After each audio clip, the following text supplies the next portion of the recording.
Live from Vinitaly, Munisso Giovanni, Movimento Turismo del Vino. Sono con Alberto Canella dell'azienda Terre del Ger.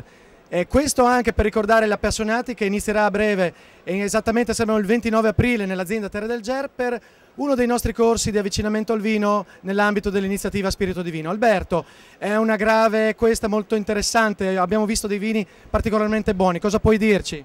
Beh, noi siamo nella zona di Pravis Domini, in provincia di Pordenone, siamo in una zona ovviamente delle grave del Friuli, un po' simili a quelle che possono essere le grave francesi, quindi grande mineralità, sassi molto calcarei, quindi noi cerchiamo soprattutto nei nostri vini di esprimere il vitigno, quindi i profumi, il Cabernet Franc molto tipico, molto erbaceo, quindi la nostra filosofia è di cercare assolutamente l'espressione del varietale. Questa è una delle cose fondamentali che cerchiamo. Infatti anche non solo il Cabernet, anche i bianchi sono interessanti.